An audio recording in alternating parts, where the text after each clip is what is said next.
Good morning students. आज हम करेंगे microbes as bio control agent.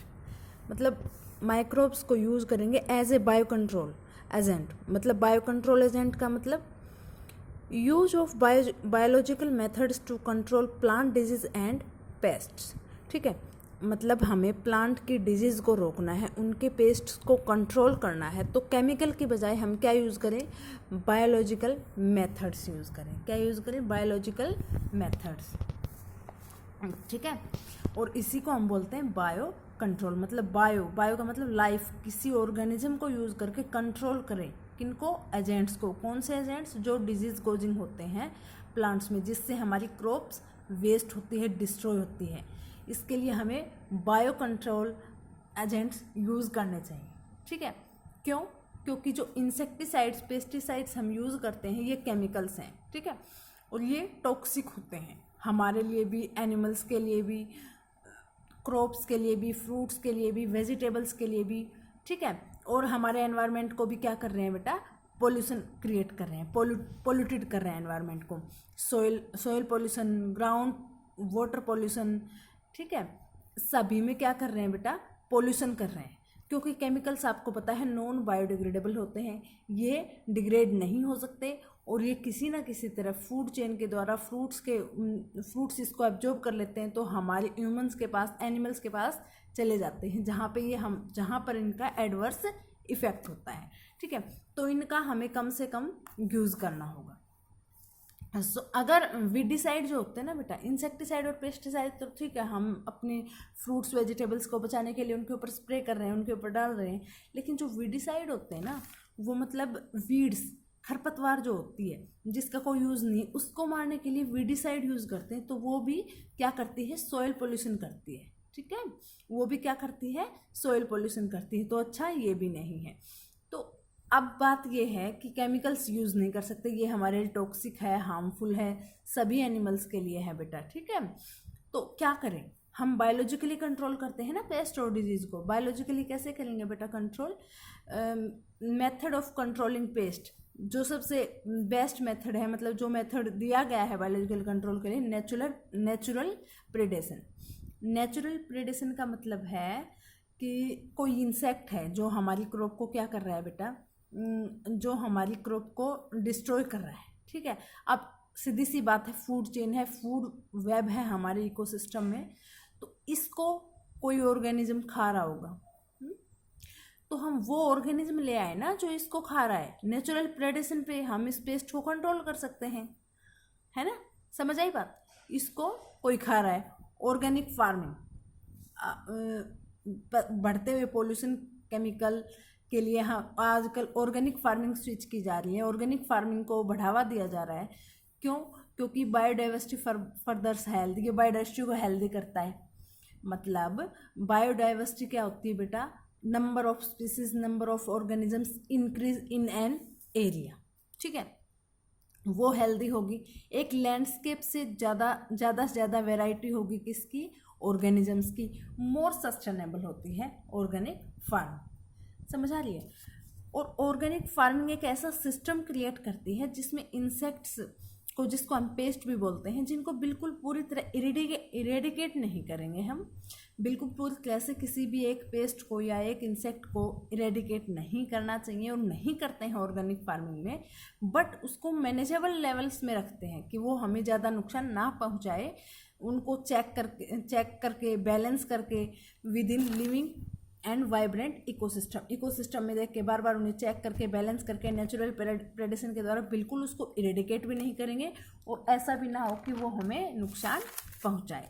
ठीक है, समझ आ रही बात? ऐसा सिस्टम क्रिएट करेंगे जिसमें कोई भी पेस्ट या इंसेक्ट को पूरी तरह से इरेडिकेट नहीं करेंगे, और करना भी नहीं चाहिए हमारे इकोसिस्टम इकोलॉजिकल बैलेंस के लिए, क्योंकि हर ऑर्गेनिज्म फूड चेन का, फूड वेब का हिस्सा होता है। ठीक है, कॉन्ट्ररी, अब इसके बिल्कुल अपोजिट है, ऑर्गेनिक फार्मिंग के बिल्कुल अपोजिट है कौन सी? Sorry, conventional farming. कौन सी बेटा? Conventional farming use chemical methods यानी कि कन्वेंशनल फार्मिंग के क्या होते हैं बेटा, केमिकल मेथड यूज़ करती है, सारे केमिकल्स यूज़ करेंगे और उनमें जो ऑर्गेनिज्म हमारे लिए यूजफुल है या हार्मफुल है दोनों को ही किल करेगी साथ साथ। इस केमिकल ये ऐसा नहीं देखते कि ये हमारे लिए हार्मफुल है, इसको मार देते हैं, ये यूजफुल है, इसको सेव कर लेते हैं, ठीक है। तो इसमें टोटली क्या यूज़ होते हैं बेटा, केमिकल्स यूज़ होते हैं, जो कि आपको पता है केमिकल्स टॉक्सिक होते हैं, एडवर्स इफेक्ट डालते हैं एनिमल्स और ह्यूमंस पे, प्लांट्स पे भी, ठीक है। नाउ ऑर्गेनिक फार्मिंग जो है बेटा, जो बायो कंट्रोल एजेंट हम यूज़ करेंगे उसके लिए हमें क्या करना पड़ेगा, एक अंडरस्टैंडिंग डेवलप करनी पड़ेगी of the webs of interaction between the organism that consist the field fauna and flora, कि मतलब किस टाइप के फ्लोरा और फोना प्रेजेंट है वहाँ पे, उनकी क्या इंटरेक्शन है बीच में, क्या फूड वेब बन रहा है, ठीक है। ये देखना पड़ेगा जब हमें बायो कंट्रोल एजेंट्स यूज़ करने हैं। Eradication of paste is not only possible but also undesirable, ये तो ऑर्गेनिक फार्मिंग का ही है कि बिल्कुल भी किसी पेस्ट को इरेडिकेट तो नहीं करेंगे, पॉसिबल तो नहीं है लेकिन अनडिजायरेबल भी है बेटा, बट आल्सो अनडिजायरेबल। क्यों है अनडिजायरेबल, क्योंकि जो बेनिफिशियल प्रेडेटरी है, मान लो ये कोई इंसेक्ट है और इस पर कोई दूसरा ये कोई एक इंसेक्ट है और इस पर दूसरा इसको क्या कर रहा है बेटा, नेचुरल प्रेडेशन, मतलब इसको खा के जिंदा रह रहा है। और अगर हमने इसको बिल्कुल पूरी तरह से इरेडिकेट कर दिया कि ये तो हमारी फसल को नुकसान पहुंचा रहा है और इसको हम इरेडिकेट कर रहे हैं बिल्कुल, तो ये खाएगा क्या, है ना। जो फूड के लिए इस पर डिपेंड है ये भी तो गया इसके साथ साथ, समझ रहे हो बात को। द बेनिफिशियल, और हो सकता है ये हमारे लिए बहुत काम का हो, ठीक है। The beneficial predatory and parasitic insect जो इस पर डिपेंड रहते हैं वो कहाँ जाएंगे, फिर वो क्या खाएंगे, ठीक है। इसलिए हमें फेमिलियर बनना पड़ेगा with various life forms that inhabit the field predator as well as pest, मतलब जो फील्ड में रह रहे हैं, चाहे वो प्रेडेटर है चाहे वो पेस्ट है, उनके लाइफ साइकिल को देखो, उनके पैटर्न ऑफ फीडिंग को देखो, उनके हैबिटेट को देखो, और अगर हमने ये सब देख लिया तो हम उनको मतलब कंट्रोल कर पाएंगे मैनेजेबल लेवल पे। बिल्कुल एरेडिकेट भी नहीं करेंगे, हाँ पेस्ट के साथ भी फेमिलियर रहो और प्रेडेटर के साथ भी, ठीक है। हार्मफुल या यूजफुल दोनों ही टाइप के ऑर्गेनिजम्स इकोसिस्टम में रहने चाहिए बेटा, ठीक है, जिससे फूड चेन स्टेबल रहे, फूड वेब रहे स्टेबल, ठीक है, वो डिस्टर्ब नहीं होने चाहिए। और इकोसिस्टम में इसके बारे में, फूड वेब, फूड चेन के बारे में, और अगर एक ऑर्गेनिज्म भी इरेडिकेट होता है तो क्या हो सकता है, ये हम इकोसिस्टम में पढ़ेंगे, ठीक है। अब आपके एनसीईआरटी में दे रखें कौन कौन से ऐसे हैं जो नेचुरल प्रेडेशन के द्वारा हम कंट्रोल कर सकते हैं पेस्ट को। जैसे आपने एक देखा होगा रेड कलर का बीटल होता है जिसपे ब्लैक स्पॉट्स होते हैं, देखा ही होगा, मिल ही जाता है नेचुरली, कपास वगैरह में मिलता है, ठीक है। और इसका नाम है लेडी बर्ड। क्या नाम है, लेडी बर्ड। रेड और ब्लैक मार्किंग होते हैं और ये क्या करता है बेटा, एफिड्स को खाता है, ठीक है। तो जहाँ पे भी एफिड्स होंगे हम लेडी बर्ड को डाल देंगे, ये एफिड्स को खा जाएगा, ठीक है। नेचुरल प्रेडेशन के द्वारा हमने कंट्रोल कर लिया ना एफिड्स को, वही कहती है ऑर्गेनिक फार्मिंग और बायो कंट्रोल। अब है ड्रैगन फ्लाइज, मतलब जो बारिश के टाइम पे नहीं आते जिनको हेलीकॉप्टर्स बोलते हैं बच्चे, वो क्या खाते हैं, मॉस्किटोज खाते हैं। मॉस्किटोज को कंट्रोल कर लिया जा सकता है किसके द्वारा, ड्रैगन फ्लाइज के द्वारा। बायो कंट्रोल एजेंट हुआ कि नहीं ड्रैगन फ्लाइज, समझ रहे हो बात। अब दूसरा एग्जाम्पल है बेटा, ये एग्जाम्पल ही पूछे जाते हैं यहाँ से, ध्यान रखना, ठीक है। लेडी बर्ड क्या खाता है, एफिड्स, ड्रैगन फ्लाइज मॉस्किटो खाता है, नेचुरल प्रेडेशन पे है ये, ठीक है। दूसरा है बीटी, यानी कि बैसिलस थूरीजेनेसिस, ठीक है। ये बेटा ड्राइड स्पोर्स के फॉर्म में होता है, इसको वाटर के साथ मिक्स करो और फिर स्प्रे कर दो। जो हमारे प्लांट्स हैं जैसे ब्रेसिका है, फ्रूट ट्रीज है, जिसपे इंसेक्ट्स क्या करते हैं, इंसेक्ट्स इनको प्लांट्स को नुकसान पहुंचाते हैं और हमारी प्रोडक्टिविटी पे इफेक्ट डलता है उससे। इसकी बीटी की क्या कर दो बेटा, स्पोर्ट्स के फॉर्म में आएगा पैकेट, उसमें पानी मिक्स करो और उसकी स्प्रे कर दो, ठीक है। ये क्या होता है, बीटी क्या होता है, एक बैक्टीरिया होता है बेटा, ठीक है। क्या होता है, बैक्टीरिया होता है, और इसको जो भी लार्वा, इंसेक्ट का जो भी लार्वा इसको खाएगा, ये स्पोर्ट्स के फॉर्म में होते हैं, जो भी इंसेक्ट का लार्वा इसको खाएगा तो लार्वा की गट में एक टॉक्सिन रिलीज होगा, लार्वा की गट में एक टॉक्सिन रिलीज होगा जिससे वो लार्वा मर जाएगा, ठीक है। और ये क्या है, एक बैक्टीरिया है, कोई केमिकल नहीं है बेटा, ठीक है। पर जो दूसरे इंसेक्ट हैं उनको नुकसान नहीं पहुंचाएगा। जो स्पेसिफिक, ये स्पीसीज स्पेसिफिक होता है कि इसको मारना है तो उसी की गट में जाके टॉक्सिन रिलीज होगा, दूसरा अगर कोई इसको खा रहा है तो उसको नुकसान नहीं पहुंचाएगा, ठीक है। इसकी फुल फॉर्म ध्यान रखना। और ये आजकल पूरी मतलब आजकल क्या है, जेनेटिक इंजीनियरिंग से जो अगले यूनिट है उसमें बताऊंगी क्या होती है जेनेटिक इंजीनियरिंग, उसकी हेल्प से बीटी है ना जो बैसिलस थूरिजेनेसिस, इसके जीन्स को, जो टॉक्सिन रिलीज करने वाले जीन्स हैं, उन जीन्स को ही उस प्लांट्स में इंट्रोड्यूस कर दो, उस प्लांट की डीएनए में डाल दो, डीएनए में इंट्रोड्यूस कर दो। अब जो प्लांट है ना खुद ही उस टॉक्सिन को रिलीज करेगा, और जैसे ही वो लार्वा उस प्लांट के प्रोडक्ट्स को खाएगा तो वो टॉक्सिन क्या करेगा, उसकी गट में भी जाके वो टॉक्सिन रिलीज करेगा और वो इंसेक्ट लार्वा मर जाएगा, ठीक है। बीटी की full form Bacillus thuringiensis, dried spores की फॉर्म में होती है। इसको स्प्रे किया जाता है, जैसे स्प्रे करते हैं और इंसेक्ट लार्वा इन स्पोर्स को खाते हैं तो उसकी गट में एक टॉक्सिन रिलीज होता है जिससे इंसेक्ट लार्वा मर जाता है, और ये दूसरे इंसेक्ट्स को हार्म नहीं पहुंचाता है, कि कोई भी इंसेक्ट आ गया जो हमारे लिए बेनिफिशियल है उसको हार्म नहीं पहुंचाएगा, ठीक है। और क्या बताया मैंने, जेनेटिक इंजीनियर से बीटी टॉक्सिन जीन को इंट्रोड्यूस कर दो प्लांट्स में ही, ठीक है। और ऐसे प्लांट रेजिस्टेंट हो जाएंगे किसके पर, अटैक बाय इंसेक्ट और पेस्ट, मतलब जैसे इंसेक्ट या पेस्ट आएंगे उस पर अटैक करने, रेजिस्टेंट है वो, तो जैसे उस पर अटैक करेंगे और वो खाएंगे तो उनके गट में क्या होगा, एक टॉक्सिन रिलीज होगा, ठीक है, जिससे वो इंसेक्ट लार्वा मर जाएंगे। इसका एग्जाम्पल है बेटा बीटी कॉटन, ठीक है, मतलब बैसिलस थूरिजेंस कॉटन में इस बीटी टॉक्सिन जीन को इंट्रोड्यूस कर रखा है। अब जैसे ही कॉटन के फ्रूट को कोई वोम या वो मतलब उसको खाएगा तो उसकी गट में क्या होगा, टॉक्सिन रिलीज होगा, कोई लार्वा खाएगा टॉक्सिन रिलीज होगा और वो अपने आप ही मर जाएगा, ठीक है। बहुत यूज होती है आजकल बीटी कॉटन, ध्यान रखना। दूसरे बेटे ट्राइकोडर्मा एक फंगाई है जो फ्री लिविंग है, ठीक है, किसी के साथ नहीं रहती, फ्री लिविंग है और कॉमनली कहाँ मिलती है, रूट इकोसिस्टम में मिलती है। सेवरल प्लांट्स के पैथोजेंस को कंट्रोल करने में काम करती है, ठीक है। कौन सी, ट्राइकोडर्मा। इसके बाद है बेटा बकुलोवायरसेस। कौन से, बकुलोवायरसेस, बहुत इंपॉर्टेंट। बकुलोवायरसेस है, ये इंसेक्ट्स पे अटैक करते हैं और आर्थ्रोपोड्स पे अटैक करते हैं, इंसेक्ट्स पे और आर्थ्रोपोड्स पे। मेनली इसका जो जीनस है कौन सा, न्यूक्लियो पॉलीहेड्रो वायरस। नाम देख के डरना मत, न्यूक्लियस, पॉलीहेड्रो जो शेप होती है, और वायरस, न्यूक्लियो पॉलीहेड्रो वायरस। एक बार साथ बोलो, न्यूक्लियो पॉलीहेड्रो वायरस। इस जीनस को मेनली यूज किया जाता है और सबसे ज़्यादा, ठीक है। बकोलो वायरस का एक जीनस है न्यूक्लियो पॉलीहेड्रो वायरस, और बकुलो वायरसेस किस पे अटैक करते हैं, इंसेक्ट्स पे और आर्थ्रोपोड्स पे, और मेनली जीनस जो है वो कौन सा है, न्यूक्लियो पॉलीहेड्रो वायरस। ये कैसा होता है, स्पीसीज स्पेसिफिक होता है, मतलब किसी भी इंसेक्ट को या फिर किसी भी उस पर अटैक नहीं करेगा, स्पीसीज स्पेसिफिक होता है ये, ठीक है। कोई एक स्पीसीज है उस पर अटैक करेगा, उसको किल करेगा। नैरो स्पेक्ट्रम इंसेक्टिसाइडल एप्लीकेशंस, मतलब बहुत कम नंबर ऑफ स्पीसीज है जिन पे ये अटैक करेगा। स्पीसीज बहुत कम नंबर का मतलब ये नहीं कि थोड़े बहुत इंसेक्ट्स को करेगा, मतलब कम स्पीसीज हैं जिन पे ये अफेक्ट करेगा या उसको किल करेगा। नैरो स्पेक्ट्रम है ये, ठीक है।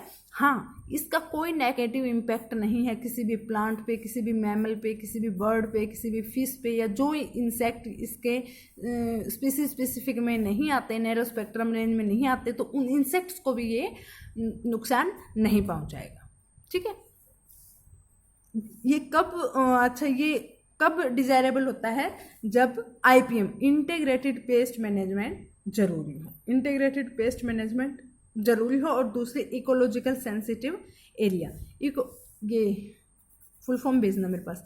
इकोलॉजिकली सेंसिटिव एरिया मतलब जहाँ पर इकोलॉजी पहले से डिस्टर्ब है, जहाँ पे पहले से स्पीसीज बहुत कम है, तो वहाँ पे ऐसे अगर हम जेनस को या वायरसेस को यूज करेंगे तो उनकी इकोलॉजी और डिस्टर्ब ना हो, ठीक है, जहाँ पर बायोडाइवर्सिटी पहले से ही कम है और अगर हम इसको यूज़ करेंगे तो और ज़्यादा कम होगी।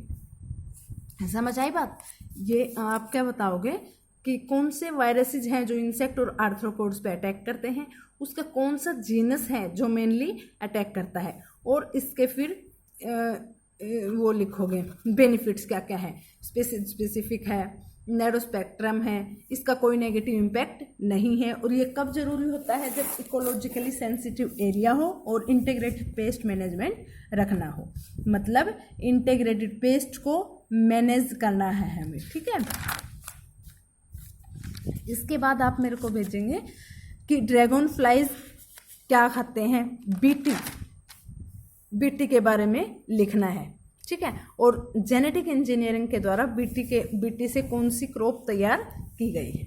एक टॉपिक और बचता है बेटा छोटा सा, फिर ये चैप्टर ही कंप्लीट हो जाएगा, माइक्रोब्स एज बायो फर्टिलाइजर्स, कि हमने देखो अभी तक क्या पढ़ा है, microbes as bio control.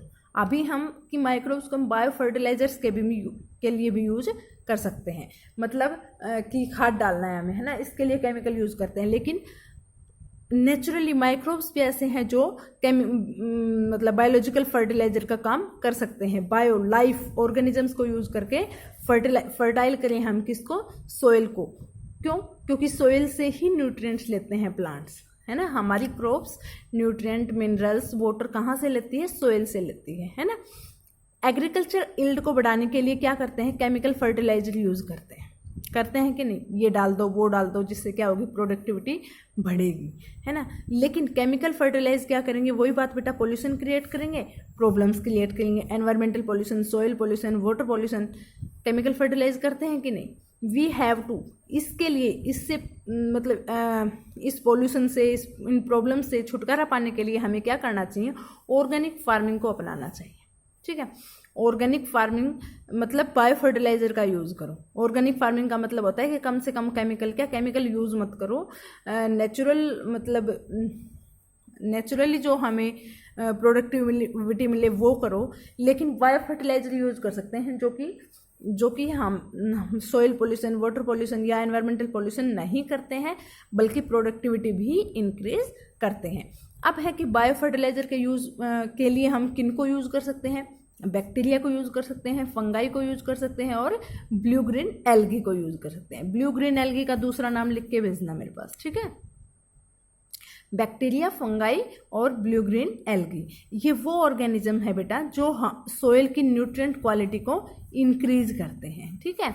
Soil है उसकी न्यूट्रिएंट क्वालिटी को इंक्रीज करते हैं, मतलब ये सोइल में क्या करते हैं बेटा, न्यूट्रिएंट्स प्रोवाइड करते हैं, ये एब्जॉर्ब करवाते हैं, ताकि प्लांट की रूट्स आसानी से उस मिनरल को एब्जॉर्ब कर सके, इतना अबंडेंट कर देते हैं उसको सोइल में, ठीक है।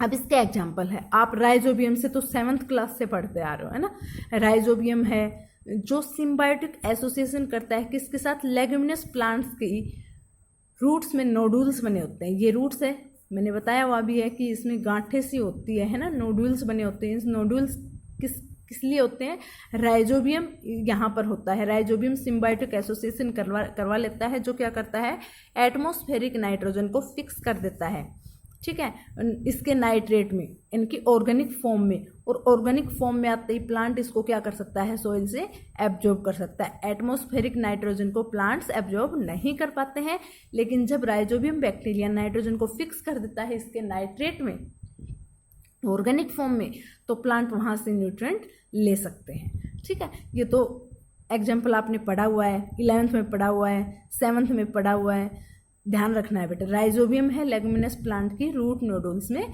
एसोसिएशन करता है। सिम्बायोटिक एसोसिएशन का मतलब कि दोनों ही एक दूसरे को क्या कर रहे हैं बेटा, दोनों ही एक दूसरे के लिए क्या है, यूजफुल है, ठीक है।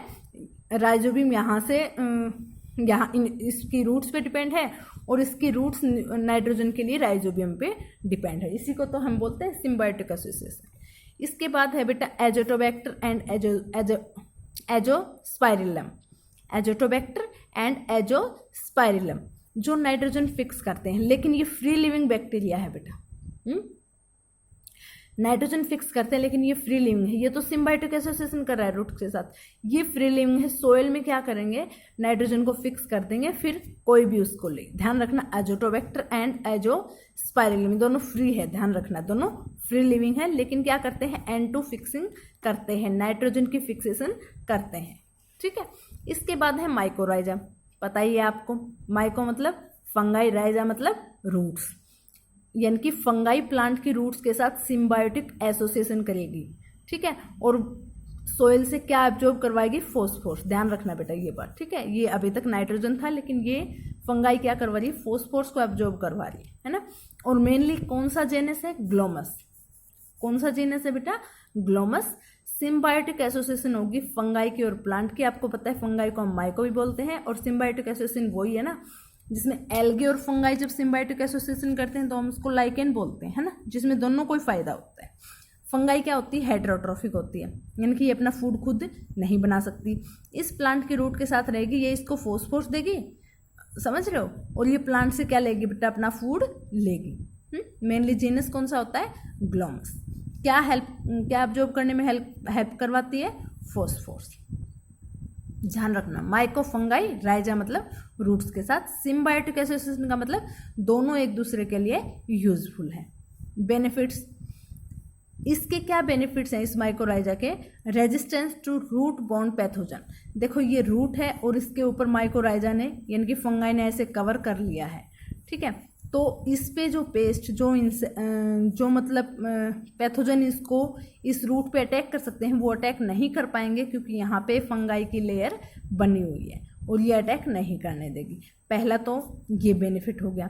दूसरा बेटा tolerance to salinity and drought, और ये जो जहाँ पे एक्स्ट्रा साल्ट होता है उसको हम बोलते हैं सैलिनिटी, तो उसको भी एब्जॉर्ब नहीं होने देगी फंगाई की लेयर। और ड्राउट है, जहाँ पे सूखा पड़ गया है, पानी को एब्जॉर्ब करवाने में हेल्प करेगी, समझ रहे हो, क्योंकि सरफेस एरिया इससे इंक्रीज हो जाएगा और बहुत कम पानी भी है उसको भी आसानी से एब्जॉर्ब कर लेगी।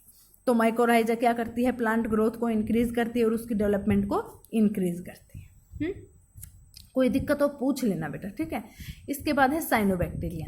साइनोबैक्टीरिया मतलब ब्लू ग्रीन एल्गी। आपको पता है ब्लू ग्रीन एल्गी बोलूँ या साइनोबैक्टीरिया, ये ऑटोट्रॉफिक होते हैं, मतलब ये अपना फूड खुद प्रिपेयर करते हैं, और ये मतलब हमारे एक्वेटिक एनवायरनमेंट में भी और टेरेस्ट्रियल एनवायरनमेंट में भी आसानी से मिल जाते हैं, वाइडली डिस्ट्रीब्यूटेड है। और इनका भी क्या काम है, ये भी नाइट्रोजन फिक्स करते हैं, एटमॉस्फेरिक नाइट्रोजन है उसको फिक्स करते हैं। हाँ, इसके एग्जाम्पल ज़रूर ध्यान रख लेना, एनाबेना, नोस्टॉक, ये दोनों तो आपने याद किए हुए हैं, है ना, फर्स्ट चैप्टर में, 11th के फर्स्ट चैप्टर में, एनाबिना और नोस्टॉक। एक और है ओसिलेटोरिया, ठीक है, ओसिलेटोरिया, एनाबिना, नोस्टॉक, ओसिलेटोरिया। ये कहाँ मिलते हैं, मेनली पैडी फील्ड्स में मिलते हैं। पैडी फील्ड्स का मतलब बेटा जो चावल की खेती होती है ना, धान की खेती की जाती है, वो साइनोबैक्टीरिया वहाँ पर इम्पोर्टेंट बायो फर्टिलाइजर के रूप में काम करते हैं। कहाँ पे, पैडी फील्ड्स में।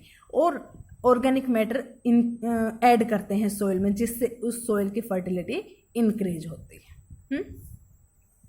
राइजोबियम सिम्बायोटिक एसोसिएशन करता है लेगुमिनस प्लांट्स की रूट्स के साथ, ठीक है। एजोटोबैक्टर और एजोस्पाइरलिम है, वो एंटी फिक्सेशन करते हैं, बट वो फ्री लिविंग बैक्टीरिया है, Azotobacter and Azospirillum. Mycorrhiza fungi plant की रूट्स के साथ एसोसिएशन करती है। फंगाई को वहाँ से क्या मिलेगा, फूड मिलेगा, क्योंकि ये हेटेरोट्रॉफिक होती है। और इससे क्या होगा, रूट बोर्न पैथोजेंस के प्रति रेजिस्टेंट होगी, टॉलरेंस होगी सैलिनिटी और ड्राउट के प्रति। किसके कारण, इस फंगाई की लेयर के कारण, रूट्स पे, ठीक है। साइनोबैक्टीरिया वो ऑटोट्रॉफिक माइक्रोब्स जो नाइट्रोजन फिक्सेशन करते हैं। इसके एग्जाम्पल एनाबिना, नोस्टॉक, ओसिलेटोरिया, ठीक है। मेनली कहाँ मिलते हैं, पैडी फील्ड्स में, और वहाँ पे इंपॉर्टेंट बायो फर्टिलाइजर के रूप में काम करते हैं। सोइल में ऑर्गेनिक मैटर को इंक्रीज करते हैं, जिससे सोइल की फर्टिलिटी इंक्रीज होती है, ठीक है। ये चैप्टर कंप्लीट होता है बेटा। कोई भी दिक्कत हो इस चैप्टर में पूछ लेना। Thank you.